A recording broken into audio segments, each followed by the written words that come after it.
Now it is my distinct honor to introduce your commencement speaker, who will join you as a member of the class of 2017 as he receives an honorary doctorate for a lifetime of extraordinary service in both for his personal and professional endeavors. Sanford A. Sandy Schwartz is the president of Cox Automotive, a global automotive services and software company.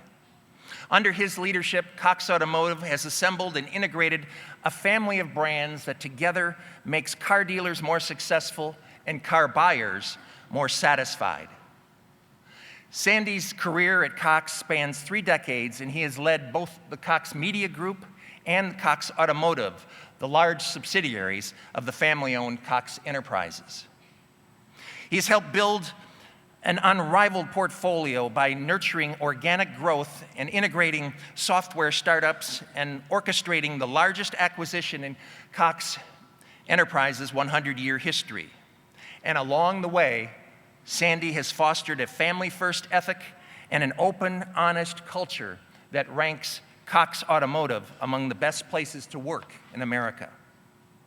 Sandy grew up nearby in Ohio and helped out with his father's window installation business, also played second base for his high school baseball team, and applied those life lessons and his journalism studies at Ohio University into a very, very successful business career, Ohio State University, into a very successful business career and an extensive community service resume. So class of 2017, please join me in welcoming your speaker, Mr. Sandy Schwartz.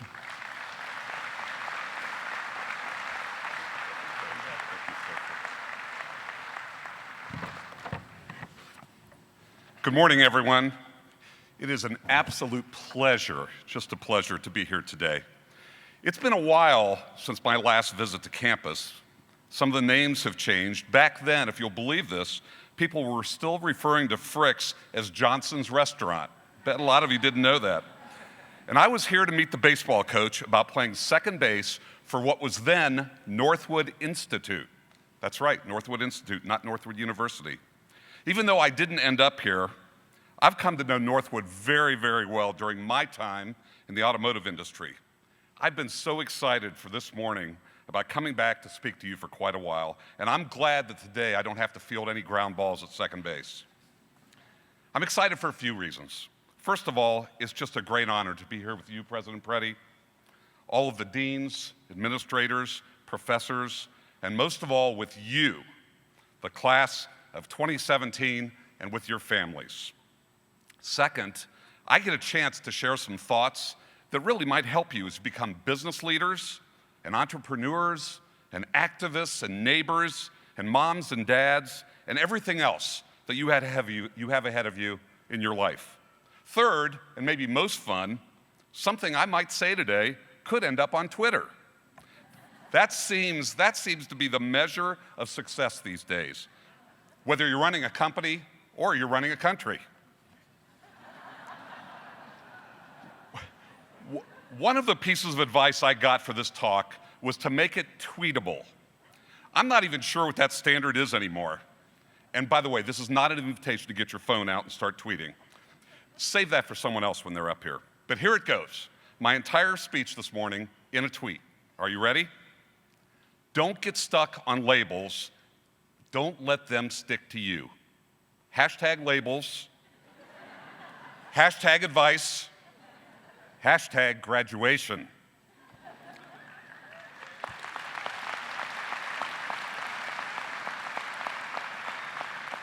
You know, I could just leave it there, but since you've worked so hard for your degrees, and I'm getting one in exchange for just a 10-minute talk, Dr. Preddy, I probably should elaborate just a little bit of what I'm talking about.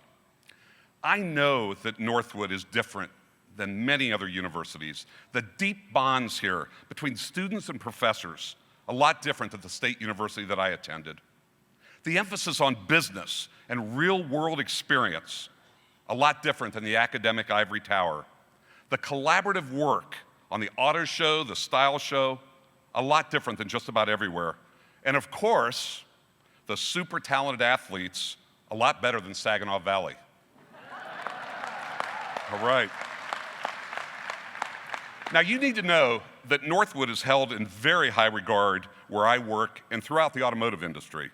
I'm always running into people who remind me about the quality of the business education here, including the 40 Northwood alums who work at Cox Automotive. Yes, 40 Northwood alums. By the way, we are open for business and we are hiring, just so you know that. The students I've met here are so impressive. I spoke with a number of them earlier. I spoke with Jenna Holt earlier today. Jenna, where are you? There you are. Star student in the automotive school. She wants to be the CEO of General Motors, a really tough job that today is being done fairly well, by the way, by Mary Barra. I have a feeling, Jenna, that ambition and that ability is typical of this entire class, because I know the Northwood education is that good, and that your professors have prepared you so well for the real world, and that so many of you have already worked jobs and internships and even started your own companies. I also know that I can't possibly, in the next 8 minutes, do what you have learned about business in the past 4 years. Instead, what I want to do just for the few minutes is talk about people. Business is really about people. As a CEO, I probably spend 98% of my time doing what I call people stuff, visiting with our team members, developing my leadership team, working with our clients. The only things really left over are board meetings and a few emails here and there.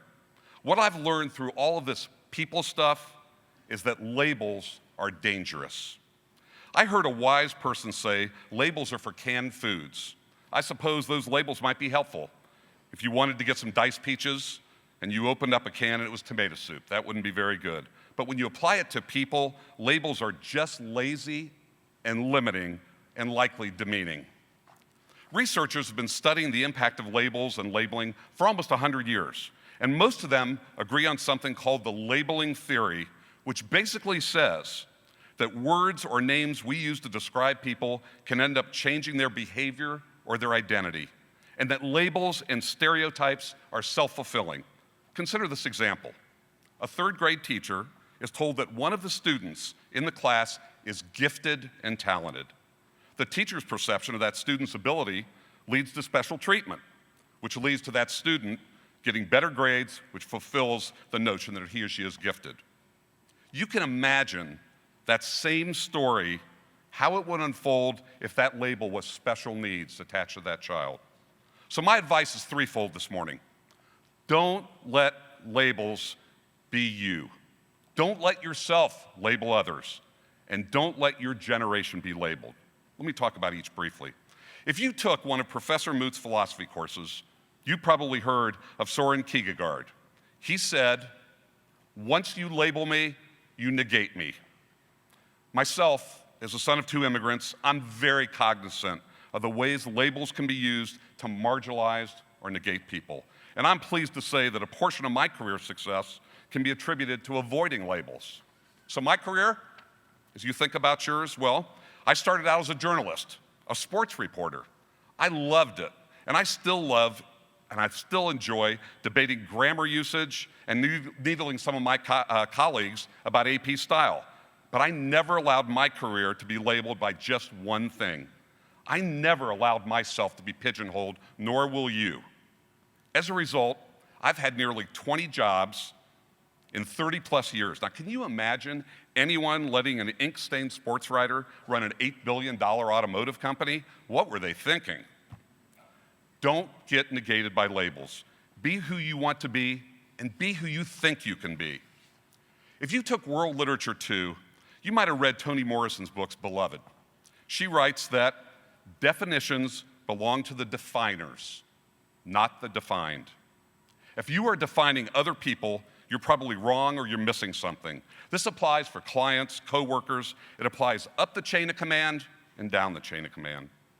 Perhaps the single most important job as a leader or an entrepreneur is to unleash potential. And you can't do that by making quick judgments or applying lazy labels to people. If you're an automotive marketing and management student, you might have read a book by Dale Pollock called Velocity. If you haven't, do me a favor and read it soon. Dale is a great, great mind in the automotive industry. He's a futurist, an entrepreneur, a successful leader on my executive team at Cox Automotive. He hasn't seen a new body style since the 80s when he was working on his dad's Cadillac lot in Elmhurst, Illinois. You see, Dale is almost completely blind. He has certainly never allowed himself to be labeled. And anyone who did label Dale, maybe that he couldn't do this or he couldn't do that because of his lack of eyesight, would have missed a once-in-a-generation talent. Be an optimist when it comes to people. Never let your labels get in the way of others' potential. You may not know the comedian W.C. Fields. You probably have to ask your ask your grandparents about him, not your parents. He said, "It ain't what they call you, it's what you answer to." Whether you think of yourselves as the final act of the millennial generation or the first out of the gate of Generation Z, you're being called a lot of things. What will your generation answer to? I'm not asking this as a trite old guy to a graduating class. I'm asking this because I think you have a meaningful ability to influence that answer. Your generation is not just social, you are socially and active.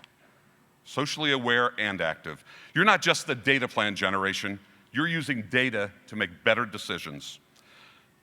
As President Preddy said, you're not just going mad, as Coach Riepma said, you're going to make a difference. Your generation is already predisposed to ignore and defy labels, and I'm not just talking about what bathroom you use.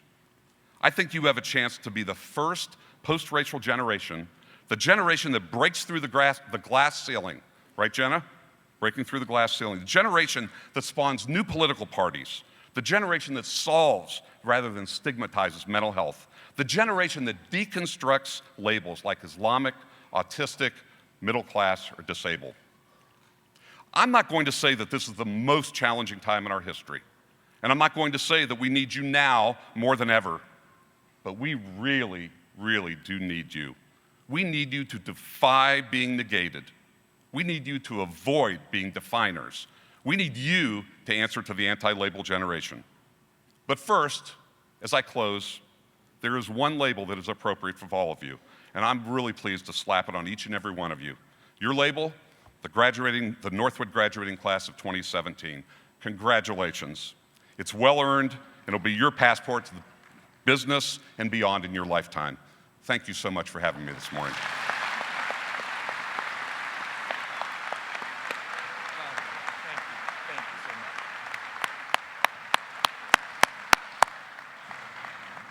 Thank you, Sandy. Highly tweetable. I'm sure of that. Now I'd like to call on Dr. Kristen Stahauer, Northwood University's Executive Vice President, Chief Operating Officer, and Chief Academic Officer, to present our candidate for the honorary doctorate. Dr. Preddy, I have the honor to present Mr. Sanford H. Schwartz for the degree Doctor of Laws honoris causa.